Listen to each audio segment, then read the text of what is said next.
ان الحمد للہ نحمده ونستعینه ونستغفره ونعوذ باللہ من شرور انفسنا ومن سیئات اعمالنا من يهده اللہ فلا مضل له ومن يضلل فلا هادی له واشهد ان لا الہ الا اللہ وحدہ لا شریک له واشهد ان محمدا عبده ورسوله اما بعد فان خير الحديث كتاب الله وخير الهدي هدي محمد صلى الله عليه وآله وسلم وشر الامور محدثاتها وكل محدثة بدعة وكل بدعة ضلالة وكل ضلالة في النار. اعوذ باللہ السمیع العلیم من الشیطان الرجیم من ہمزہ ونفخہ ونفثہ. بسم اللہ الرحمن الرحیم. رب اشرح لی صدری ویسر لی امری واحلل عقدۃ من لسانی یفقہوا قولی. بسم اللہ الرحمن الرحیم. ان اللہ وملائکتہ یصلون علی النبی یا ایہا الذین آمنوا صلوا علیہ وسلموا تسلیما. اللہم صل علی محمد وعلی آل محمد کما صلیت علی ابراہیم وعلی آل ابراہیم انک حمید مجید. اللہم بارک علی محمد وعلی آل محمد کما بارکت علی ابراہیم وعلی آل ابراہیم انک حمید مجید. اللہم ربنا آتنا فی الدنیا حسنة وفی الآخرة حسنة وقنا عذاب النار. ربنا آتنا من لدنک رحمة وہیئ لنا من امرنا رشدا. لا الہ الا انت سبحانک انی کنت من الظالمین. حسبنا اللہ ونعم الوکیل. یا حی یا قیوم برحمتک استغیث ولا حول ولا قوة الا باللہ العلی العظیم. آمین. ہم سورۃ البقرہ کی آخری 3 آیات کو کور کریں گے، اور یہ 3 آیات اپنے مضمون کی گہرائی کے اعتبار سے اس چیز کی متقاضی تھیں کہ ہم یہ اپنی پوری قرآن کلاس جو ہے ڈیڈیکیٹ کر دیں سورۃ البقرہ کی آخری 3 آیات کے لیے. میرے بھائیو، صحیح مسلم میں ایک حدیث ہے کہ اللہ کے محبوب صلی اللہ علیہ وآلہ وسلم کی خدمت میں ایک دفعہ سیدنا جبرائیل علیہ السلام بیٹھے ہوئے تھے، تو اچانک انہوں نے اوپر ایک زوردار آواز سنی تو اپنا سر آسمان کی طرف اٹھایا اور عرض کیا کہ یا رسول اللہ صلی اللہ علیہ وآلہ وسلم، آج آسمان کا ایک ایسا دروازہ کھولا گیا ہے جو آج سے پہلے کبھی نہیں کھلا، اور اس میں سے ایک فرشتہ نازل ہوا ہے جو آج سے پہلے کبھی بھی دنیا میں نازل نہیں ہوا. پھر اس فرشتے نے اللہ کے محبوب صلی اللہ علیہ وآلہ وسلم کی خدمت میں سلام عرض کیا، اور سلام عرض کرنے کے بعد اس نے کہا کہ اے اللہ کے محبوب صلی اللہ علیہ وآلہ وسلم، میں آپ کو اللہ تعالیٰ کی طرف سے 2 نوروں کی بشارت دیتا ہوں جو آپ سے پہلے کسی پیغمبر کو عطا نہیں ہوئے. نمبر 1، فاتحۃ الکتاب یعنی سورۃ الفاتحہ، اور نمبر 2، خواتیم سورۃ البقرہ، سورۃ البقرہ کی آخری آیات. اب یہاں پہ عربی کا جو ورڈ استعمال ہوا ہے وہ خواتیم ہے، اور عربی میں جمع کم از کم 3 سے شروع ہوتی ہے. عربی میں واحد ہے، اس کے بعد تثنیہ ہے، اور پھر جمع. جیسا کہ مشرق یہ سنگولر کا صیغہ ہے، اور مشرقین 2 مشرقیں، اور مشارق 3 یا 3 سے زیادہ مشرقیں. تو یہ خواتین کا لفظ استعمال ہوا ہے، یعنی ایٹ لیسٹ 3 آیات۔ تو یہ واحد حدیث ہے جس میں سورۃ البقرہ کی آخری 3 آیات کا ذکر آیا ہے، جو آج ہم نے کور کرنی ہے، للہ ما فی السماوات و ما فی الارض سے لے کر آنورڈ اینڈ تک۔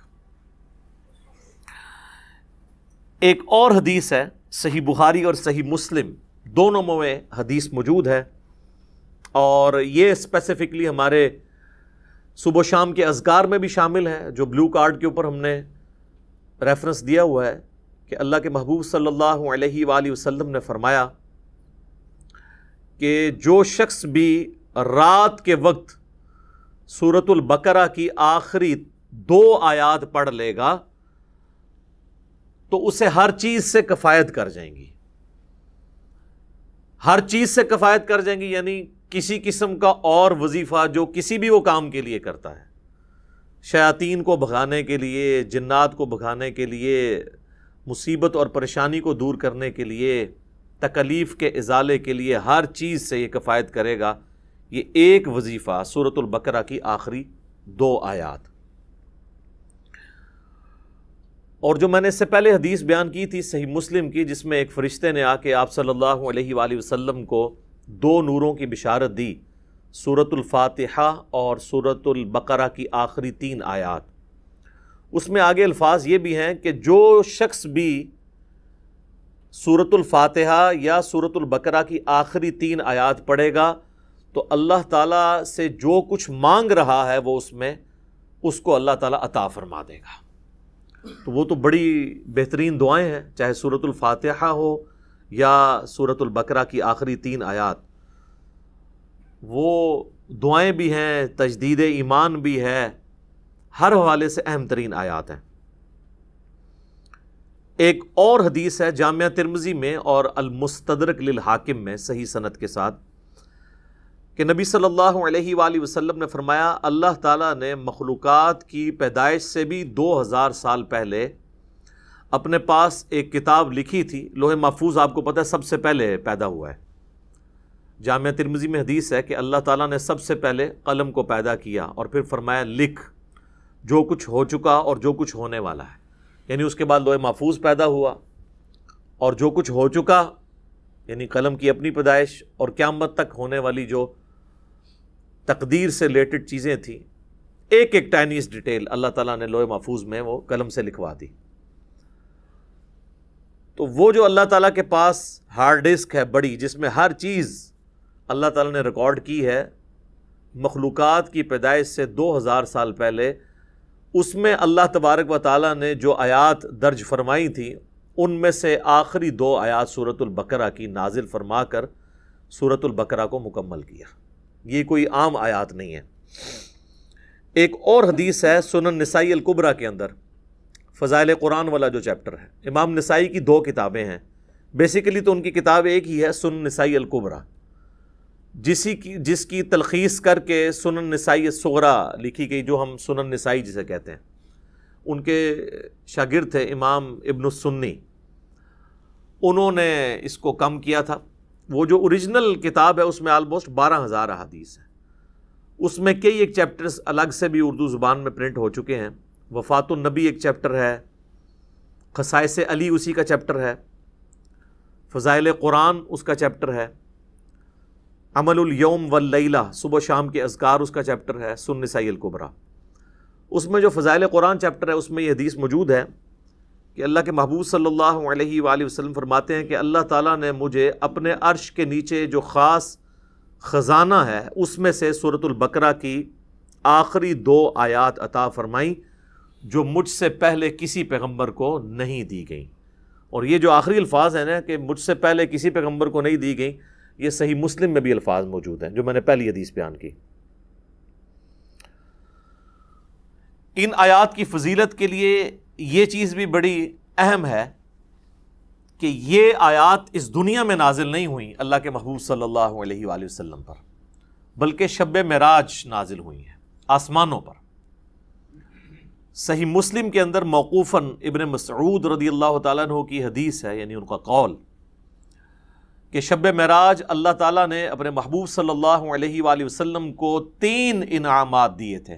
نمبر 1 5 نمازیں، نمبر 2 سورۃ البقرہ کی آخری 2 آیات، اور نمبر 3 جو کوئی بھی آپ صلی اللہ علیہ وآلہ وسلم کا امتی شرک نہیں کرتا ہوگا، at the end of the day اللہ تعالیٰ اس کو معاف فرما دے گا، چاہے وہ اپنا عذاب بھگت کے، لیکن الٹیمیٹلی جو بخاری مسلم میں حدیث ہے کہ آخری دفعہ اللہ تعالیٰ مجھے اس چیز کی بھی اجازت دے گا کہ میں دوزخ میں سے اس شخص کو بھی نکال دوں جس کے دل میں رائی کے دانے کے برابر بھی ایمان ہے، یعنی جس نے، ایک اور حدیث میں بخاری مسلم کے الفاظ ہیں، جس کے پلے سوائے اس کے کوئی نیکی نہیں ہوگی کہ صرف اس نے ایک دفعہ کلمہ پڑھا ہوگا۔ لیکن یہ بالکل اینڈ پہ ہے، یعنی یہ نہیں ہے کہ یہ کلمہ پڑھنے سے ہی جنت مل جانی ہے۔ واللہ عالم، وہ 1000 سال لگیں، لاکھ سال لگیں، کروڑ سال لگیں، وہ اللہ کو پتہ ہے۔ اللہم اجرنا من النار، آمین۔ یہاں تو لوگ بڑی آسانی کے ساتھ کہہ دیتے ہیں نا جی خیر ہے، دیکھی جائے گی، کوئی مسئلہ نہیں ہے، اور انہی سے کہا جائے نا کہ آپ 10 سیکنڈ کے لیے موم بتی کے فلیم کے اوپر اپنا ہاتھ رکھیں تو نہیں رکھ سکتے، اور جہنم کے بارے میں کہتے ہیں دیکھی جائے گی، ایک پھیرا ہی لگے گا۔ تو بس یہ دیوانگی کی سوچ ہے، اس کا حقیقت کے ساتھ کوئی تعلق نہیں ہے۔ تو یہ میرے بھائیوں میں نے چند احادیث بیان کر دی سورۃ البقرہ کی آخری 3 آیات کی، اور اس میں سے بھی اسپیسیفکلی آخری 2 آیات، آمن الرسول بما انزل الیہ من ربہ والمؤمنون سے آنورڈ۔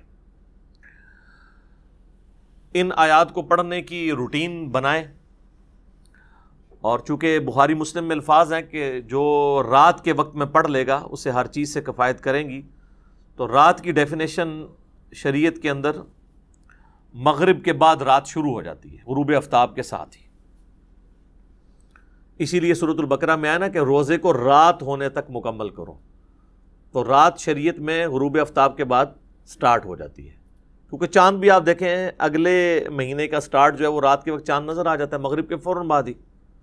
پہلی کا چاند تھوڑی دیر کے لیے نظر آتا ہے مغرب کے فوراً بعد، تو مغرب کے بعد بھی آپ ان آیات کو پڑھ سکتے ہیں، عشاء کے بعد بھی پڑھ سکتے ہیں، رات کو سونے سے پہلے بھی پڑھ سکتے ہیں۔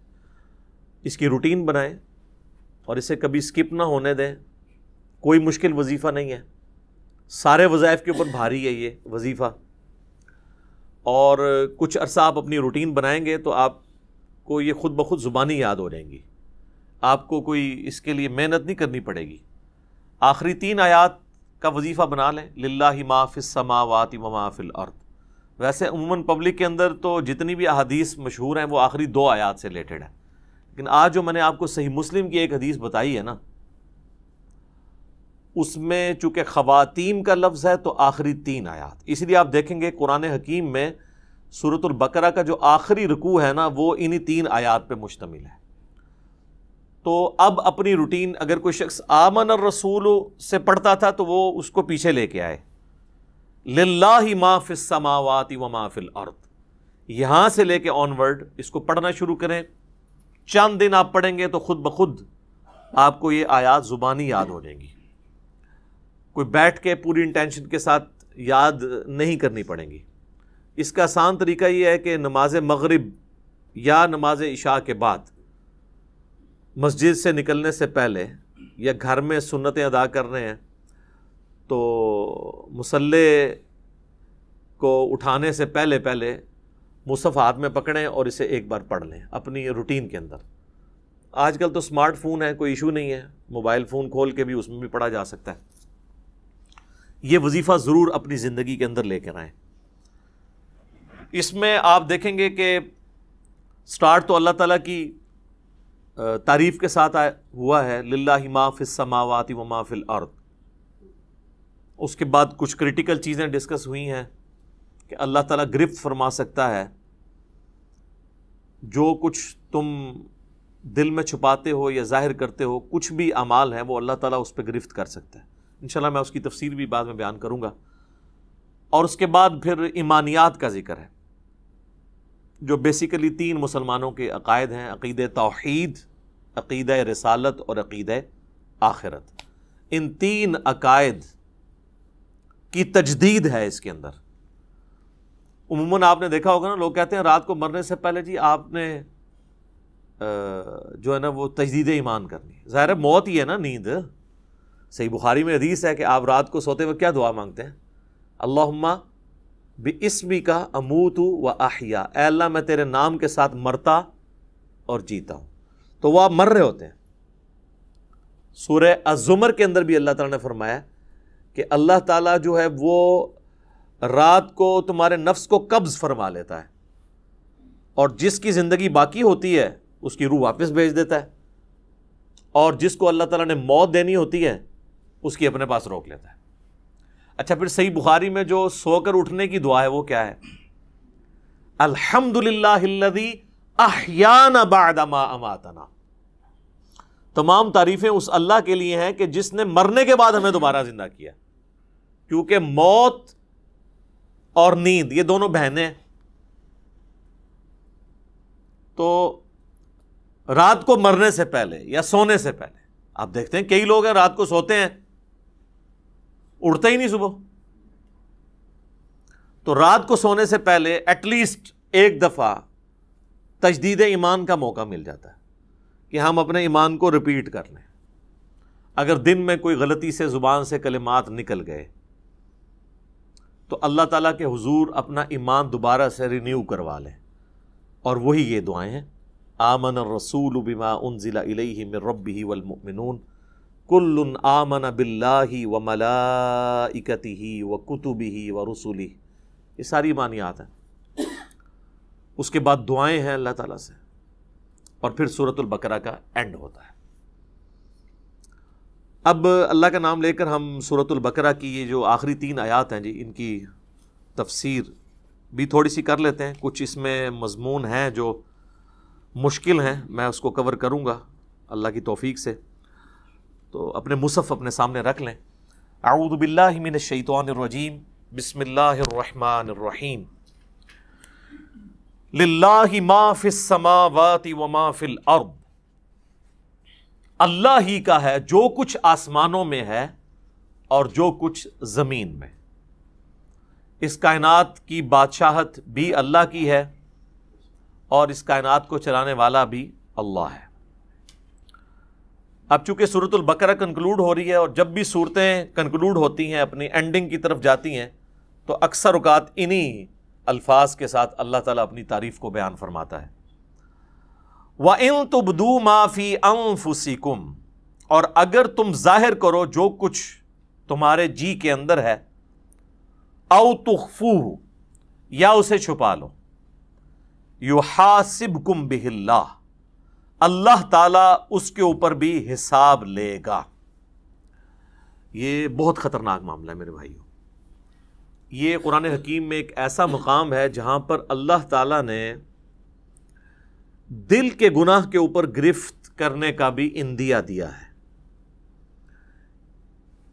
یہ چند آیات میں سے ہے جو قرآن حکیم میں جن کی تفسیر بڑی مشکل ہے، اور اس کے بارے میں کافی اختلاف پایا جاتا ہے۔ اب بخاری مسلم کی کئی احادیث ہیں، مثلا بخاری اور مسلم دونوں میں ایک حدیث ہے کہ اللہ کے محبوب صلی اللہ علیہ وآلہ وسلم نے فرمایا کہ اللہ تعالیٰ نے میری امت سے جو دل میں آنے والے خیالات ہیں نا ان سے درگزر فرما دیا ہے، جب تک کہ وہ اس پر عمل نہ کر لیں یا اس کو اپنی زبان پر نہ لے آئیں۔ یعنی جو وسوسہ دل میں آیا، گناہ کا وسوسہ یا بدعقیدگی یا کیسی بھی چیز، کوئی شیطانی بات، جب تک اسے ایگزیکیوٹ نہیں کر لیتے پریکٹیکلی یا اپنی زبان پر نہیں لے آتے، تو اللہ تعالیٰ نے میری امت سے اس کو درگزر فرما دیا ہے۔ اب یہ حدیث بخاری میں بھی ہے اور مسلم میں بھی، ظاہر ایک مضبوط حدیث ہے، ٹاپ آف دا لسٹ 2 کتابوں کے اندر ہے۔ تو اس حدیث کی بنیاد پہ بعض مفسرین کا خیال ہے کہ یہ آیت ہی منسوخ ہے قرآن کی، کہ جی اللہ تعالیٰ دل میں آنے والے گناہوں کے اوپر بھی گرفت فرما سکتا ہے، کیونکہ حدیث میں جو آ گیا کہ اللہ نے معاف کر دیا، لہٰذا یہ آیت منسوخ ہے۔ حالانکہ ہمیں کوئی حدیث اس بات پہ مجبور نہیں کرتی کہ ہم قرآن کی کسی آیت کو منسوخ مانیں، اور اس میں بڑے بڑے مفسرین نے ٹھوکر کھائی ہے، پرانے بزرگوں میں سے بھی اور آج کل کے بھی۔ میں نے اس کے اوپر کافی غور و تفکر کیا تو میں اس نتیجے پہ پہنچا کہ یہ قرآن حکیم کے ساتھ علمی خیانت کے مترادف ہے اگر کوئی شخص اس آیت کو ان احادیث کی بنیاد کے اوپر منسوخ مانتا ہے، کیونکہ کئی اور احادیث ہیں جن میں ہمارے پاس وہ رزلٹ بھی نکلتا ہے جو اس آیت کے اندر بیان ہوا ہے۔ تو میں کوشش کروں گا کہ میں اس کو بریف کروں اس حوالے سے کہ یہ جو دل کا اللہ تعالیٰ نے معاملہ گرفت کے اعتبار سے بیان کیا ہے، اس کے کیا معنی ہو سکتے ہیں۔ تو غور و تفکر کرنے کے بعد میں اس رزلٹ پہ پہنچا ہوں کہ یہ جو اللہ تعالیٰ نے فرمایا نا، وَإِن تُبْدُوا مَا فِي أَنفُسِكُمْ أَوْ تُخْفُوهُ يُحَاسِبْكُمْ بِهِ اللَّهُ، چاہے تم اپنے جی کے خیال کو ظاہر کر دو یا جی میں چھپا کر رکھو، اس پہ بھی اللہ محاسبہ کر دے گا، پکڑ فرما لے گا۔ اس کے دو معنی ہو سکتے ہیں۔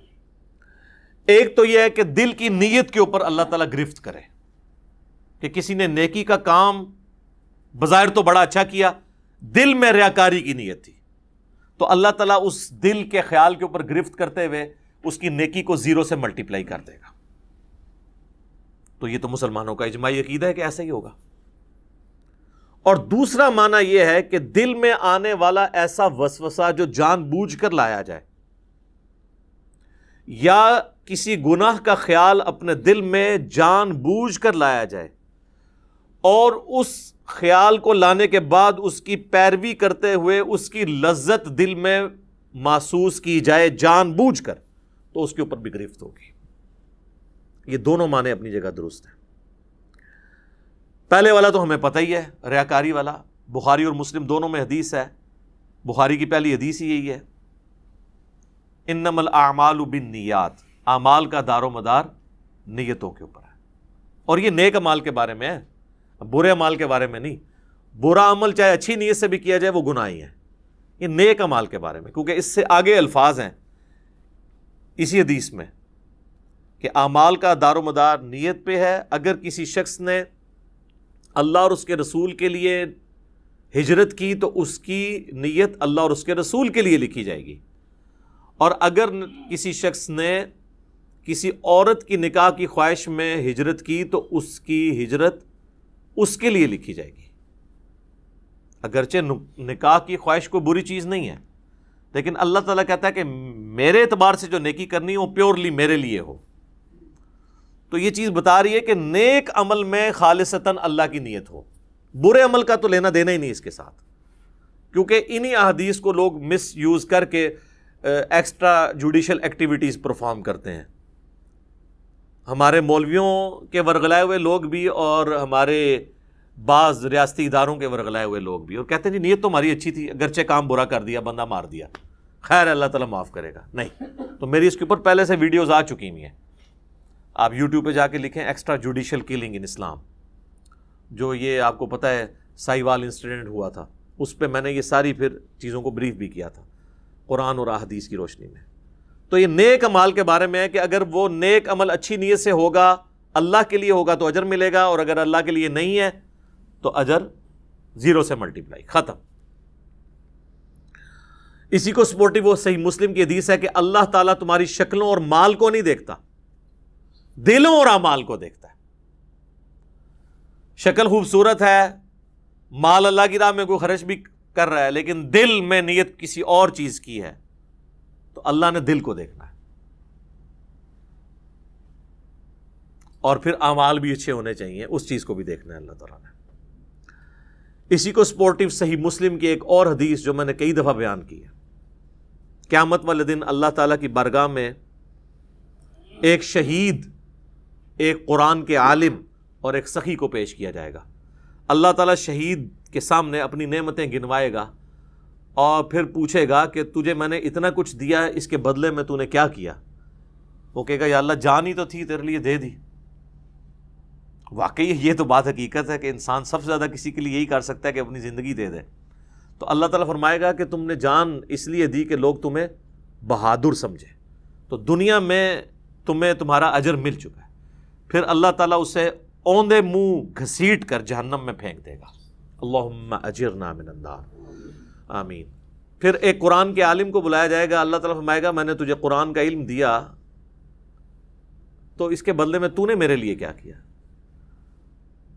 تو کہے گا یا اللہ میں اتنے لوگوں کو قرآن سکھاتا تھا تیری رضا کی خاطر، علم سکھاتا۔ تو اللہ تعالیٰ فرمائے گا کہ تم نے یہ سب کچھ اس لیے کیا کہ لوگ تمہیں قرآن کا عالم کہیں، قاری کہیں، اور آج کے دور کے اعتبار سے تیرے نام کے پیچھے بھی 10 دمیں لگی ہوں اور آگے بھی 10 دمیں لگی ہوں۔ دیکھا نہیں آپ نے علماء کے اشتہاروں پہ نام اتنے مشکل الفاظ لکھے ہوئے ہوتے ہیں، حالانکہ وہ الفاظ بھی شرما رہے ہوتے ہیں کہ کس کے ساتھ لگا دیا۔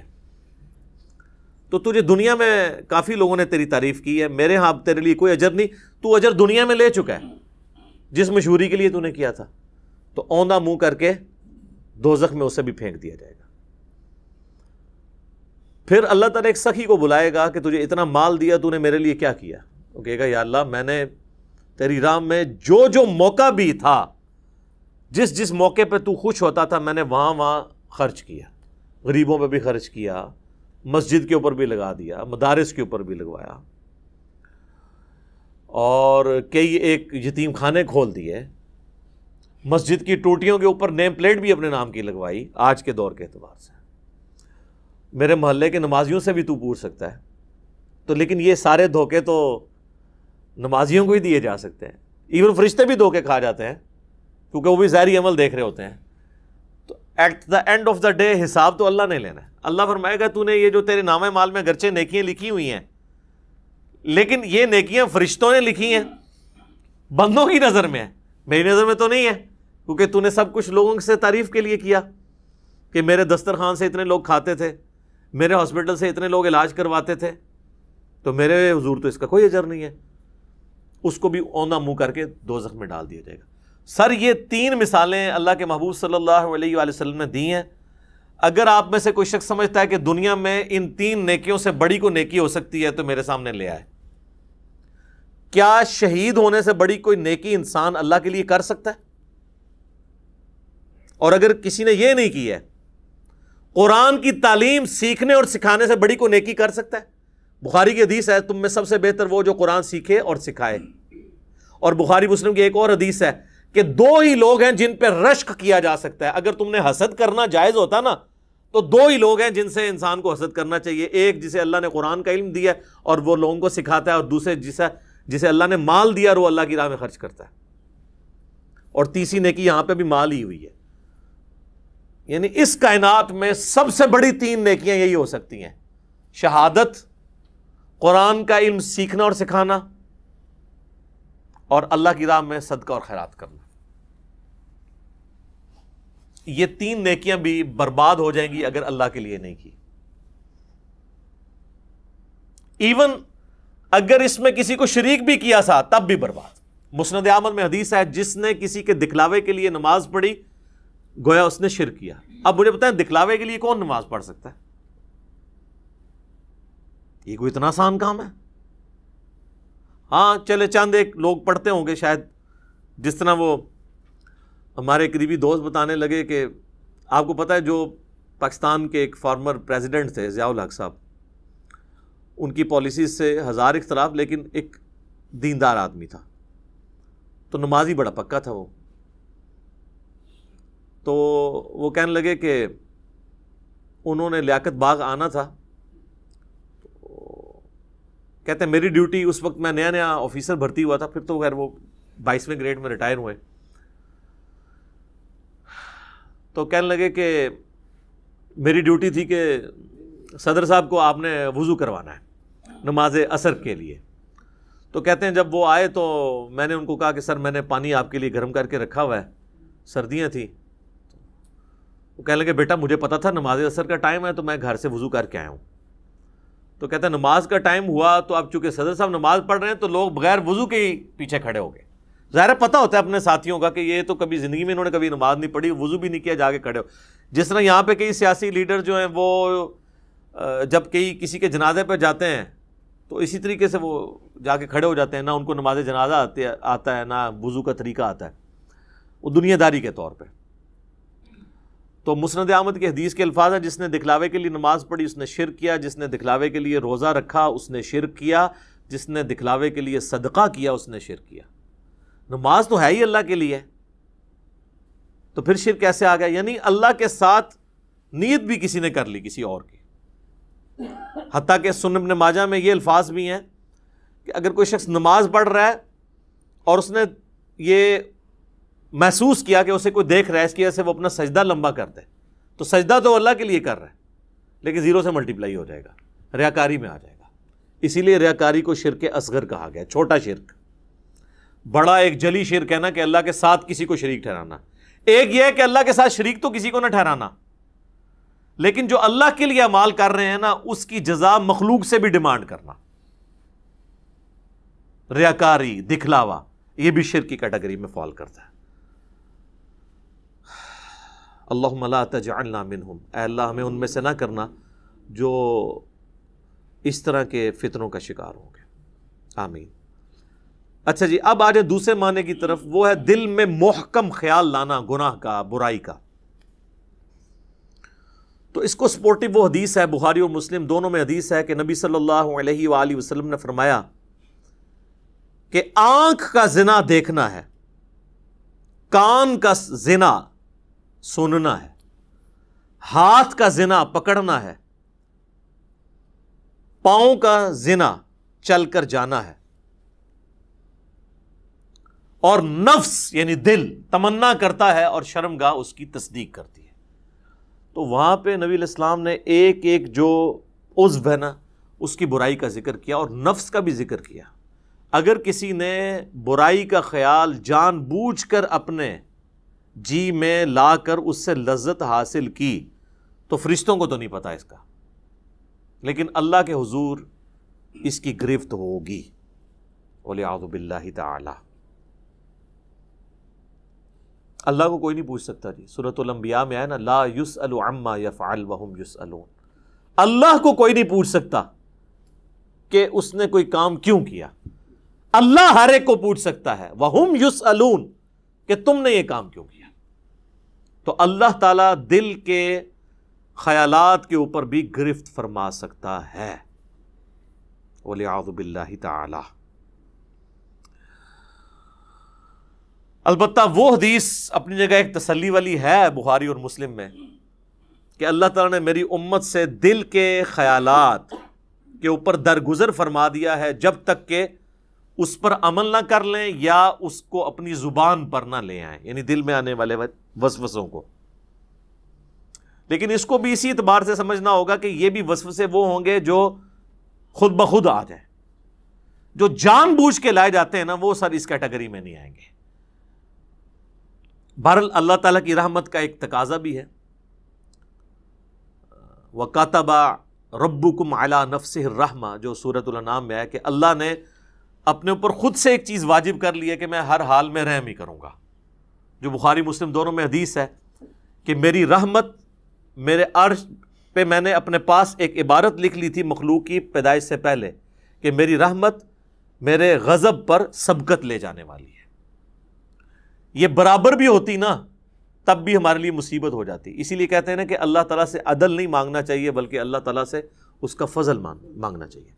اللہم انی اسألک من فضلک ورحمتک، آمین۔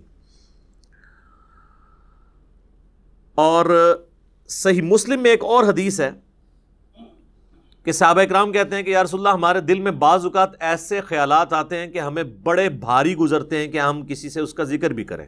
یہ اکثر لوگ پوچھ رہے ہوتے ہیں نا دل میں جناب وسوسے آتے ہیں، نماز میں بھی بعض لوگوں کو آ جاتے ہیں، تو آپ صلی اللہ علیہ وآلہ وسلم نے فرمایا کیا تم واقعی دل میں ایسے خیالات محسوس کرتے ہو؟ تو ان کا یا رسول اللہ ایسا ہی ہے۔ تو آپ نے فرمایا یہ تمہارے ایمان کی دلیل ہے، کیونکہ ایمان کا چور کون ہے؟ شیطان۔ شیطان اسی دل پہ حملہ کرے گا جس میں ایمان موجود ہوگا۔ اسی کو سپورٹو ایک سنن ابی داؤد میں حدیث ہے، صحابہ نے کہا یا رسول اللہ بعض اوقات ہمارے دل میں ایسے خیالات آتے ہیں کہ ہمارا دل چاہتا ہے کہ ہم جل کے کوئلہ ہو جائیں لیکن اپنی زبان پہ اسے کبھی نہ لائیں۔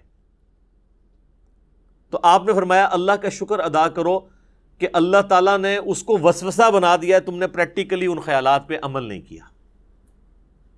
یہ بھی ایمان کی ایک دلیل ہے۔ ایک اور زبردست حدیث ہے بخاری اور مسلم میں کہ نبی صلی اللہ علیہ وآلہ وسلم نے فرمایا کہ جب بندہ نیکی کا ارادہ کرتا ہے نا تو اللہ تعالیٰ فرشتے سے فرماتا ہے جو کرامن کاتبین ہیں کہ میرے بندے کی ایک نیکی لکھ لو، کیے بغیر ہی ارادے کے اوپر۔ ظاہر ہے وہ اللہ تعالیٰ مطلع کر دیتا ہے فرشتے کو،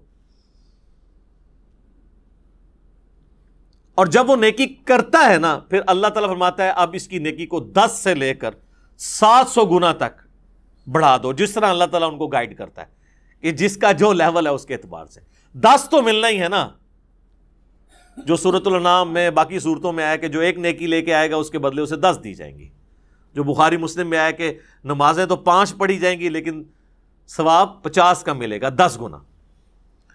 اور جب میرا بندہ برائی کا ارادہ کرتا ہے تو اللہ تعالیٰ فرماتا ہے کہ اس کی برائی نہ لکھو کیونکہ صرف اس نے ارادہ کیا ہے، اور اگر وہ برائی سے رک جائے تو اللہ تعالیٰ فرماتا ہے ایک نیکی لکھ لو کیونکہ اس نے برائی کو جو چھوڑا یہ بھی ایک نیکی ہے۔ یہ ہے وہ وَكَتَبَ رَبُّكُمْ عَلَى نَفْسِهِ الرَّحْمَةِ، اور تمہارے رب نے اپنے اوپر خود سے واجب کر لیا ہے، یہ بات تقدیر میں لکھ دی ہے کہ میں نے ہر حال میں رحم ہی کرنا ہے۔ سبحان اللہ وبحمدہ سبحان اللہ العظیم۔ تو اور جب وہ برائی کرتا ہے تو پھر اللہ تعالیٰ فرماتا ہے کہ اس کے بدلے ایک ہی برائی لکھنا، نیکی کے بدلے 10، برائی کے بدلے 1۔ بخاری و مسلم میں ایک اور حدیث ہے کہ شیطان انسان کے جسم میں خون کی طرح گردش کرتا ہے، اور مسلم شریف میں حدیث ہے کہ ہر انسان کے ساتھ ایک جن ہے شیطان، چونکہ شیطان جنات میں سے ہے نا، جو اسے برائی کی طرف بلاتا ہے، اور ایک فرشتہ ہے جو اسے اچھائی کی طرف بلاتا ہے۔ تو صحابہ نے جرأت کر کے پوچھا یا رسول اللہ آپ کے ساتھ بھی؟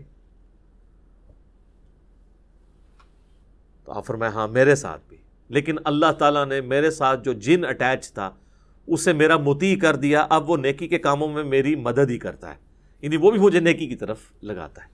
یہ پروٹوکول صرف پیغمبروں کا ہے، ما ضل صاحبکم وما غوا، تمہارے نبی نہ کبھی بہکے ہیں نہ کبھی بہرا چلے ہیں۔ صحیح مسلم میں ایک اور حدیث ہے کہ ایک صحابی نے حضور کو شکایت کی کہ یا رسول اللہ میں نماز پڑھتا ہوں تو مجھے برے برے خیالات آتے ہیں، وسوسے آتے ہیں۔ تو آپ نے فرمایا یہ خاص شیطان ہے جو آ کے وسوسے دلاتا ہے، جب تم نماز کی حالت میں اس طرح کے وسوسے محسوس کرو، اور نماز کے سوا بھی، اگر نماز میں ہے تو نماز کے سوا بھی، تو 3 دفعہ پڑھو اعوذ باللہ من الشیطان الرجیم، یعنی میں اللہ کی پناہ مانگتا ہوں راندہ درگاہ کیے ہوئے شیطان سے، اور اپنے بائیں طرف 3 دفعہ تھوک دو۔ اب یہ فزیکلی تھوکنا نہیں ہوگا، بس صرف زبان سے ہلکا سا ایسے، بس۔ یہی بخاری مسلم میں ہے کہ اگر کوئی شخص برا خواب دیکھ لے تو وہ اٹھتے ہی اعوذ باللہ من الشیطان الرجیم پڑھ کے 3 دفعہ بائیں طرف تھوک دے، تو اللہ تعالیٰ اس خواب کے شر سے اسے بچا لے گا، چونکہ وہ برے خواب شیطان کی طرف سے ہوتے ہیں۔ تو نماز کے دوران بھی اگر کسی کو خیال آئے تو وہ یہ کر سکتا ہے۔ باقی یہ خیالات آنے کی کئی ٹیکنیکل ریزن بھی ہیں۔ پورا دن آپ دنیا کے کاموں کا حساب کتاب کریں گے تو نماز کے اندر کوئی سوئچ تو نہیں ہے جو آپ آف کر کے نماز میں داخل ہو جائیں گے، ظاہر ہے اس کے لیے پھر اسی لیے تو کہا گیا کہ بھئی اذان کی آواز سنو، مسجد کی طرف چلو، وضو کرو گے، اس کے بعد سنتیں ادا کرو گے، پھر کہیں دماغ آہستہ آہستہ آہستہ سٹیبل ہوتے ہوتے تو کہیں فرض نماز کے لیے جا کے پھر سٹیبل ہوگا۔ اور اگر ہر وقت دنیا داری کا معاملہ چلتا رہیں گے، یعنی نماز شروع کرنے سے پہلے بھی آپ فون سن رہے ہیں اور نماز کے دوران بھی فون آپ کا چل رہا ہے، اور نماز سلام پھیرتے ہی بھی آپ فون سن رہے ہیں، تو تسی پھر کھیت مٹی پڑھنی ہے نماز، پھر تو خیالات ہی آئیں گے نا۔ اور دوسرا نماز کا اگر ترجمہ نہ آتا ہو، آپ کو پتہ نہ ہو آپ اللہ کے سامنے کیا عرض کر رہے ہیں، پھر بھی نہیں ظاہر ہے۔ تو یہ زیادہ تر جو لوگ کہتے ہیں خیالات آتے ہیں، یہ 99% لوگوں کے ساتھ یہ مسئلہ ہے کہ وہ ٹھیک آ رہے ہوتے ہیں خیالات، جو وہ کر رہے ہوتے ہیں وہی کچھ آ رہا ہوتا ہے، اور ٹیکنیکلی اس معاملے کو ہینڈل کرنے کی ضرورت ہے۔ اور سب سے بڑی ہینڈلنگ کسی بھی برے وسوسے کی یا خیال آنے کی یہ ہے کہ اس کی طرف توجہ نہ دی جائے. انسان کا دماغ اللہ نے ایسا بنایا ہے کہ یہ بیک وقت کے ہی ایک محاذوں پہ چل رہا ہوتا ہے. یہ دماغ کو کوئی سوئچ نہیں ہے کہ جو آپ آف کر سکیں. یہ ذہن میں رکھیے گا. یہ تو ہو ہی نہیں سکتا کہ دماغ میں خیال نہ آئیں گے، بس اس کی طرف متوجہ نہیں ہونا. یہ خیالات پیغمبروں کو بھی آتے ہیں، صحابہ کو بھی آتے ہیں. آج میرا ٹاپک نہیں ہے. بخاری مسلم میں حدیث ہے نا، حضور علیہ السلام نماز پڑھ رہے تھے تو سامنے ایک رنگین پردہ تھا، تو آپ نے نماز کے بعد حضرت عائشہ سے کہا کہ اس کو ریموو کرو، اس نے نماز میں میری توجہ بٹا دی ہے. اور صحیح بخاری میں امام بخاری لے کے ہیں کہ حضرت عمر فاروق رضی اللہ تعالیٰ کہتے ہیں بعض اوقات میں اپنے جنگ کی پلاننگ نماز میں کر رہا ہوتا ہوں. ذرا جنگ کی تو ٹینشن ہی ایک علیحدہ ہے نا سر. ایک بندہ جب بارڈر پہ کھڑا ہوا ہے تو اس وقت وہ خوشو سے نماز نہیں پڑھے گا، وہ تو ظاہر ایک حالت جنگ میں ہے. اس لیے قرآن میں نماز خوف کہا گیا اسے. اور دیکھیں آپ سورہ نساء میں ہے کہ جب نماز خوف ہے نا تو وہ آپ نے جس طرح پڑھنی ہے، اس کے بعد جب تم امن کی حالت میں جاؤ تو خوب اللہ کا ذکر کیا کرو، کیونکہ وہ تسلی کا موقع تمہیں ذکر کرنے کا ملے گا. خوف کی حالت میں تو پھر اسی قسم کی نماز ہوگی نا. لیکن اگر آپ نے پوری زندگی حالت خوف بنائی ہوئی ہے، کاروبار کے ٹھپ ہو جانے کا خوف، تو پھر تو میں کہتا ہوں ایسی زندگی پہ لعنت ہے، اور فوراً سے پہلے اللہ کی طرف رجوع لانا چاہیے انسان کو. باقی اس میں کئی ایک ٹاپکس میں ڈسکس کر سکتا تھا، اب آلموسٹ 15 منٹ رہ گئے ہیں تو ہم جلدی سے وہ آیات کور کر لیتے ہیں. یہ ٹیکنیکل گفتگو تھی جو کرنا ضروری تھی، میں نے اس لیے یہ پورا لیکچر 42 صرف ان آیات کے اوپر رکھا تھا، اور خصوصاً اس میں یہ جو چند ایک ٹاپکس ہیں. باقی تو اب صرف ترجمہ ہی ہم کور کریں گے تو وہ خود سیلف ایکسپلینیٹری ہے، ہم اس کو کور کر لیتے ہیں. شیطانی وسوسوں کے اعتبار سے میرے 2 لیکچرز ہیں، مسئلہ 83A اور 83B. شیطانی وسوسے اور ان کا علاج 83A ہے، اور 83B ہے اللہ کو کس نے پیدا کیا اور جدید شیطانی وسوسوں کا تحقیقی جائزہ، جس میں نے پروفیسر رچرڈ ڈاکنز کی کتاب دا گاڈ ڈیلوژن کے حوالے سے بھی ڈسکشن کی تھی. آج مان لی میں اس کو سکپ کرتا ہوں. اب آ جائیں ان آیات کی طرف. تو اللہ تعالیٰ فرما ہے کہ اللہ تعالیٰ چاہے تو دل میں آنے والے خیالات کے اوپر بھی گرفت فرما سکتا ہے. فَيَغْفِرُ لِمَن يَشَاءُ وَيُعَذِّبُ مَن يَشَاءُ، پھر اس کی مرضی جسے بخش دے اور جسے عذاب دے. وہ اللہ تعالیٰ کا فیصلہ ہے کہ اس نے کس کے لیے کیا فیصلہ کرنا ہے. اللہم حاسبنی حسابا یسیرا، اے اللہ ہمارے لیے حساب کو آسان فرمانا. واللہ علی کل شیء قدیر، اور اللہ تعالیٰ ہر چیز کے اوپر قادر ہے. پھر وہ یاد کریں آیت، لا یسأل عما یفعل وہم یسألون. اللہ کو کوئی نہیں پوچھ سکتا کہ اس نے یہ کیوں کیا، وہ ہر ایک کو پوچھ سکتا ہے کہ تم نے یہ کیوں کیا. آمن الرسول بما انزل الیہ من ربہ والمؤمنون، ایمان لائے رسول اللہ بھی اور ان کے ساتھی ایمان والے بھی اس پر جو نبی صلی اللہ علیہ وآلہ وسلم پر ان کے رب کی طرف سے نازل ہوا. یہ ہماری خوش قسمتی ہے کیونکہ ہم بھی ایمان والوں میں شامل ہیں، یعنی ایمان قبول کرنے والوں میں. تعویل خاص میں تو صحابہ ہیں، اور پھر قیامت تک جو لوگ بھی ایمان قبول کریں گے، کہ اللہ نے اہل ایمان کا ذکر اپنے پیغمبر کے ایمان کے ساتھ کیا ہے. سب سے پہلے محمد بن عبداللہ ایمان لے کر آئے ہیں محمد الرسول اللہ پر. رسول اللہ نے خود بھی اپنے اوپر ایمان لے کے آئے.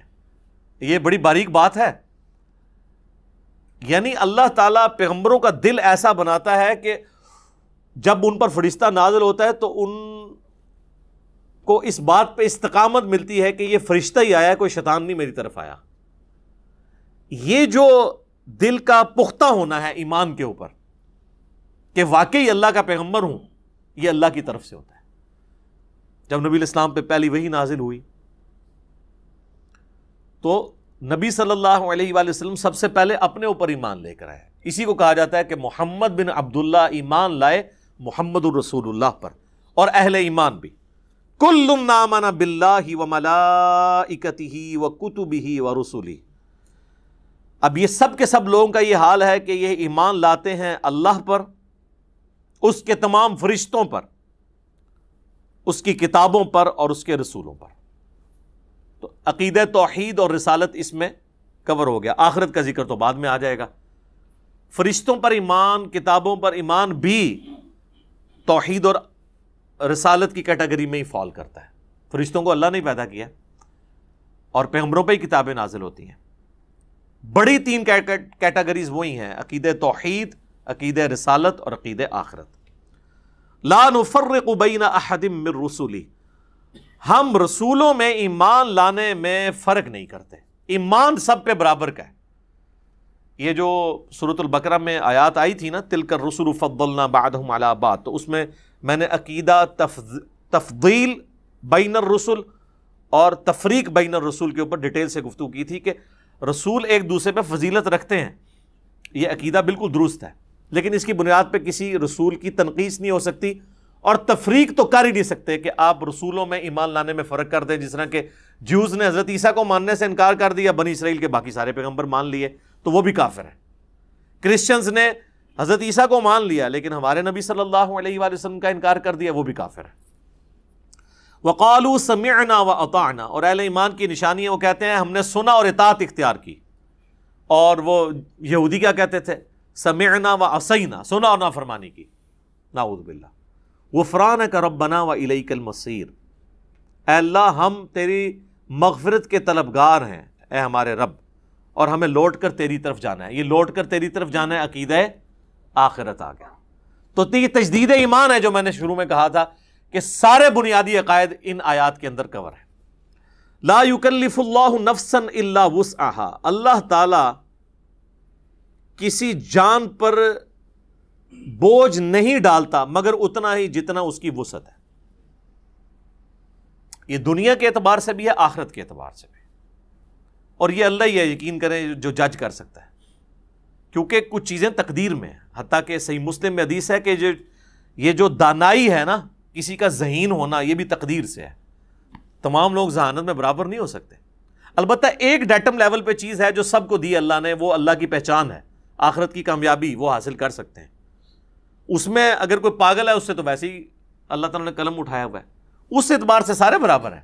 لیکن جو باقی جو صلاحیتیں ہیں ظاہر ہے ہر بندے کو ڈیفرنٹ اللہ نے دی ہیں. تو اللہ یہ جج کر سکتا ہے کہ اس کو میں نے 100 نمبروں کی صلاحیت دی تھی، اس نے 70 حاصل کیے، یہ ناکام ہے. اس بیچارے کو صلاحیت ہی 50 کی دی تھی، اس نے 50 میں سے 50 حاصل کر لیے، اگرچہ 70 سے کم ہے لیکن اس کی 100/100 ہے. اس لیے کہا جاتا ہے کہ نیکیاں قیامت والے دن گنی نہیں جائیں گی، تولی جائیں گی. کسی شخص کی ایک نیکی کسی کے 1,00,000 نیکی کے برابر بھی ہو سکتی ہے، کیونکہ جو اسے اللہ نے شاکلہ دیا تھا، سورہ بنی اسرائیل میں سے کہا گیا نا کہ شاکلہ، گیون سرکمسٹانسز، جو ماحول دیا گیا، کچھ چیزیں آپ کو تقدیر کے اعتبار سے دی گئیں، ظاہر ہے وہ تو آپ چینج نہیں کر سکتے. انہی حالات و واقعات میں آپ بیسٹ کتنا پرفارم کر سکتے تھے. لیکن یہ نہ ہو کہ کوئی شخص دنیا میں تو ماشاءاللہ بڑا تیز ہو اور دین کا معاملہ ہے کہ جی ہماری تو استطاعت ہی کوئی نہیں جی، بالکل ٹائم ہی نہیں ملتا جی. ٹائم سارا تو دنیا نو لایا، ٹائم تو کتوں لبے؟ فوٹو کاپی ہوندی ٹائم دی. تو دنیا داری میں وہ فل تیز. آپ دیکھیں کتنے آپ کو لوگ نظر آئیں گے جب دین کی بات کریں تو لگتا ہے کہ یہ بیچارے بالکل گئے گزرے ہیں، لیکن ان کو آپ کبھی اپنی دکان پہ دیکھیں تو یہ تو دنیا میں تو میں آپ سے یہ بات کروں گا نا، اور تو کوئی جرت نہیں کرے گا یہ بات کرنے کی، کیونکہ لوگ ڈرتے ہیں آپ لوگوں سے یہ بات کرتے ہوئے. لیکن آخرت میں چمڑی اتر جانی ہے کہ اللہ تعالیٰ فرمائے گا اچھا تو بالکل ہی سیدھا سا، تنوں سمجھ ہی کوئی نہیں لگی. تو وہ اس کی وسعت کے مطابق لہا ما کسبت وعلیہا مکتسبت، اسے اجر ملے گا اس کے کیے ہوئے نیک اعمال کا بھی، اور وبال بھی ہوگا جو اس نے برے اعمال کمائے ہیں. لہا اس کے لیے، علیہا اس پر. ربنا لا تؤاخذنا ان نسینا واخطأنا، آمین. اے رب ہمارے مت گرفت فرمانا ہماری، کبھی ہم بھول جائیں یا خطا کر بیٹھیں. انسان بھول چوک بھی ہو سکتی ہے، اور کبھی یہ کہ کام ٹھیک کر رہا ہے، بھولا نہیں ہے، لیکن اس دوران کوئی اجتہادی غلطی ہو گئی ہے. تو اے اللہ ہم سے درگزر فرمانا، آمین. ربنا ولا تحمل علینا اصرا کما حملته علی الذین من قبلنا، اے رب ہمارے ہم پر ایسا بوجھ نہ ڈالنا جس طرح کہ ہم سے جو اگلے لوگ گزر چکے ہیں. ہم سے پہلے جو گزرے، ہم پچھلے ہیں نا ان کے، وہ ہم سے پہلے یعنی آگے گزر چکے، اگلے روز اگلے جو لوگ گزر چکے ان پہ جو تو نے بوجھ ڈالا تھا ویسا ہم پہ نہ ڈالنا۔ صحیح بخاری میں حدیث ہے، صحابہ کرام نے جب شکایت کی نا کہ یا رسول اللہ اتنی تکلیفیں اٹھانی پڑتی ہیں، تو آپ علیہ السلام ناراض ہوئے۔ آپ نے فرمایا کہ اگلے لوگوں کو تو اتنی تکلیف دی جاتی تھی ایمان لانے پر کہ زمین میں گڑھا کھود کے ان کو کھڑا کیا جاتا تھا اور سر پہ آرا رکھا جاتا تھا، وہ اپنے 2 ٹکڑے کروا لیتے تھے، ایمان نہیں چھوڑتے تھے، اور جسموں پر لوہے کی کنگیاں پھیری جاتی تھی یہاں تک کہ ان کی ہڈیوں تک پہنچ جاتی تھی اور گوشت چھیلا جاتا تھا۔ اور قرآن میں بھی سورۃ العنکبوت کا سٹارٹ پڑھ لینا، اللہ تعالیٰ فرماتا ہے کہ کیا تم اس بات پہ چھوڑ دیے جاؤ گے کہ ایمان لے کر آئے اور تمہاری کوئی آزمائش نہیں ہوگی؟ ہم نے تم سے پہلے لوگوں کو بھی آزمایا تھا، تمہیں بھی ضرور آزمائیں گے، جو سورۃ البقرہ میں ہے وَلَنَبْلُوَنَّكُمْ بِشَيْءٍ مِّنَ الْخَوْفِ وَالْجُوعِ وَنَقْصٍ مِّنَ الْأَمْوَالِ وَالْأَنفُسِ وَالثَّمَرَاتِ، خوف سے آزمائیں گے، بھوک سے، جان اور مال میں نقصان کر کے آزمائیں گے، اور دیکھیں گے کون صبر کرنے والا ہے۔ ربنا ولا تحمل علينا اصرا كما حملته على الذين من قبلنا ربنا ولا تحملنا ما لا طاقة لنا به، اے رب ہمارے ہم پر ایسا بوجھ نہ ڈالنا کہ جس کو لے کر ہم چل نہ سکیں، ایسا بوجھ نہ ہو، یعنی ہمارے معاملات بھی چلتے رہیں اور ہمیں جو شریعت کی پابندیاں ہیں اس کو بھی ہم ایگزیکیوٹ کرتے رہیں، ایسا نہ ہو کہ ایسے حالات و واقعات بن جائیں کہ ہم تیرے احکامات کی پیروی نہ کر سکیں حلال اور حرام کے اعتبار سے۔ واعف عنا، اے اللہ ہم سے درگزر فرمانا، آمین۔ ویسے عفو کہتے ہیں ڈھیل دینے کو، چھوڑ دینا۔ واغفر لنا، اور ہمارے گناہوں کو ڈھانپ دینا، ہماری بخشش فرمانا۔ وارحمنا، اور ہم پر رحم فرمانا۔ انت مولانا، تو ہی ہمارا پشت پناہ ہے۔ حسبنا اللہ ونعم الوکیل، ہم نے اللہ پر بھروسہ کیا اور وہی بہتر کارساز ہے، وہی ہمیں کافی ہے۔ فانصرنا علی القوم الکافرین، پس کافروں کے مقابلے پر ہماری مدد فرمانا۔ اچھا، یہاں پہ یہ سورۃ البقرہ مکمل ہوئی الحمدللہ۔ آپ دیکھیں کہ یہ بیسیکلی تو اس کے اندر بہت بڑے اشارے تھے آخری آیات کے اندر، کیونکہ یہ غزوہ بدر سے پہلے نازل ہوئی ہے، اور اب یہ دعائیں سکھائی جا رہی ہیں کہ اب تمہارے جہاد اور قتال کے مراحل شروع ہونے والے ہیں۔ اس وقت تو صحابہ کو پتہ ہی نہیں تھا، ان کی تو پوری زندگی جو ہے وہ جنگوں سے عبارت تھی، یعنی آخری دفعہ ہی مل کے جاتے تھے اپنے گھر والوں کو، چاہے بدر میں گئے ہیں، احد میں گئے ہیں، خندق میں گئے ہیں، خیبر میں گئے ہیں، اور پھر حضور کے بعد بھی قادسیہ اور یرموک بھی لڑنی پڑی، ہزاروں لوگ شہید ہوئے۔ تو اس کے یعنی تمہید کے طور پہ یہ صحابہ کرام کو تعلیم دی جا رہی ہے کہ اب تم پہ مشکل حالات و واقعات آنے والے ہیں، تیاری کر لو، یہ دعائیں اللہ تعالیٰ سے مانگتے رہو اور اللہ کی طرف رجوع رکھو تاکہ اللہ تعالیٰ کافروں کے مقابلے پر تمہاری مدد فرمائے، آمین۔ تو یہ میرے بھائیوں کمال کی آیات ہیں، ان کے اوپر تو خیر 1 گھنٹہ اور بھی گفتگو کی جا سکتی تھی۔ میں نے کوشش کی کہ جو ٹیکنیکل ایشوز ہیں نا اس کو ڈسکس کروں جن کی تفسیر مشکل تھی، باقی چیزوں کو میں نے سکپ کر دیا، یہ کیونکہ سیلف ایکسپلینیٹری ہیں خود ہی یہ آیات۔ باقی نبی صلی اللہ علیہ وآلہ وسلم کی بعثت کی برکت سے کئی ایک اللہ تعالیٰ نے شریعت کی پابندیاں جو اس میں آیا نا کہ ہم سے پہلے لوگوں پہ جو بوجھ ڈالے ہم پہ نہیں ڈالنے، تو وہ کئی ایک بوجھ تو حضور کی بعثت کے ساتھ ہی اللہ تعالیٰ نے اٹھا لیے ہیں، جیسا کہ بخاری مسلم میں حدیث ہے کہ مجھ سے پہلے کسی نبی کو یہ خصوصیت نہیں ملی کہ پوری زمین اس کے لیے سجدہ گاہ ہو جائے۔ وہ تو سفر میں جاتے تھے تو نمازیں گنتے رہتے تھے، واپسی پہ آ کے صرف مسجد میں ہی ادا کر سکتے تھے۔ میرے لیے اللہ نے پوری زمین مسجد بنا دی، جہاں مرضی میرے امتی نماز ادا کریں۔ اگلی امتوں کے لیے مال غنیمت حرام تھا، یعنی جنگوں میں کافروں کا چھوڑا ہوا مال وہ لا کر ایک اوپن میدان میں رکھا جاتا تھا، آسمان سے ایک بجلی نازل ہوتی تھی، وہ راکھ ہو جاتا تھا، تاکہ یہ چیز انشور ہو کہ کوئی بھی مسلمان کافر کا مال لوٹنے کے لیے جنگ نہیں کرے گا بلکہ اللہ کے لیے کرے گا۔ تو ویسے یہ پابندی کسی حد تک ٹھیک ہی تھی، لیکن حضور کی برکت سے اللہ تعالیٰ نے مال غنیمت کو حلال کر دیا کہ ٹھیک ہے تم اس کو استعمال کر سکتے ہو. اور پھر آپ کو پتہ ہے غزوہ احد میں پھر مس ہینڈلنگ بھی ہوئی، اس کے اوپر سرزنش بھی ہوئی، 60 آیات نازل ہوئی سورہ آل عمران کی کہ تم نے نبی صلی اللہ علیہ وآلہ وسلم کی نافرمانی کی ہے دنیا کے مال کی وجہ سے. اور اس سرزنش کا فائدہ ہوا کہ پھر اس کے بعد صحابہ کرام کو جنگ ہارے نہیں ہیں، ڈسپلن کبھی اپنا لوز نہیں کیا، کیونکہ اللہ تو پھر قادسیہ اور یرموک بھی دیکھ رہا تھا نا کہ اس کے بعد اتنی بڑی بڑی جنگیں ہونے والی ہیں اور وہاں تو پوری دنیا کے خزانے ان کے ہاتھوں میں لگنے والے ہیں. تو پہلے ہی ذرا اس اعتبار سے ان کی تربیت کی جائے کہ اللہ کی رضا کے لیے سارے کے سارے معاملات ہونے چاہیے. تو یہ میرے بھائیو الحمدللہ اللہ کا شکر ہے کہ ہماری یہ سورۃ البقرہ مکمل ہوئی. انشاءاللہ تعالی اگلی جو 43 نمبر کلاس ہے وہ سورہ آل عمران کو ہم سٹارٹ کریں گے. اور یہ اللہ کا شکر ہے کہ سورۃ البقرہ مکمل ہوئی. پچھلی جو 9 سالوں کے اندر ہماری قرآن کی تفسیر ریکارڈ ہوئی تھی اس میں سورۃ البقرہ جو ہے وہ آلموسٹ 20 لیکچرز کے اندر مکمل ہو گئی تھی. اور میں نے کہا تھا اس دفعہ ہم ذرا تیزی سے کور کریں گے، لیکن اس دفعہ ڈبل لیکچرز آلموسٹ لگ گئے. یہ آج 42 نمبر لیکچر ہے، اس میں سے آپ 6 وہ نکال دیں جو قرآن کے تعارف والے ہیں تو پھر بھی یہ 36 لیکچرز تو آلموسٹ لگے ہیں. لیکن یہ ہے کہ جب کبھی بھی کوئی قرآن حکیم کی تفسیر کے اعتبار سے ویڈیوز کے اندر اس طرح کی چیزوں کو سمجھنے کی کوشش کرے گا تو انشاءاللہ تعالی ہماری تفسیر جو قرآن کی ریکارڈ ہو رہی ہے اس کی کسی اعتبار سے تشنگی باقی نہیں رہے گی کہ یہ ڈیفیکلٹ ٹاپکس تھے جن کے اوپر سمجھ نہیں آتی تھی. اس کے اوپر ظاہر لوگ تو ویسے سرسری گزر جاتے ہیں. اب یہ جو اتنی مشکل آیت تھی جس کے اوپر میں نے تفصیلاً گفتگو کی ہے، وَإِن تُبْدُوا مَا فِي أَنفُسِكُمْ أَوْ تُخْفُوهُ يُحَاسِبْكُمْ بِهِ اللَّهُ.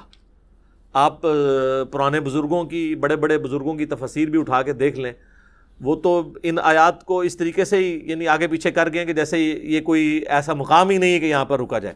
حالانکہ یہ سب سے ڈینجرس مقام ہے قرآن حکیم میں کہ اللہ تعالیٰ دل کے گناہوں کے اوپر بھی گرفت فرمانے والا ہے. اللہ تعالیٰ ہمارے گناہوں سے درگزر فرمائے، ہمیں قرآن حکیم کی تعلیمات پر عمل کر کے دوسرے بھائیوں تک پہنچانے کی توفیق عطا فرمائے. اور ہم نے یہ جو اتنا بڑا ایک دعوت کے حوالے سے ایک ذمہ داری اٹھائی ہے کہ قرآن حکیم کی یہ تفسیر ریکارڈ ہو رہی ہے، اللہ تعالیٰ اس کو جلد از جلد مکمل فرمائے تاکہ لوگوں کے لیے یہ صدقہ جاریہ بن جائے انشاءاللہ تعالی. سبحانک اللہم و بحمدک اشہد ان لا الہ الا انت استغفرک و اتوب الیک وما علینا الا البلاغ المبین. جزاکم اللہ خیرا.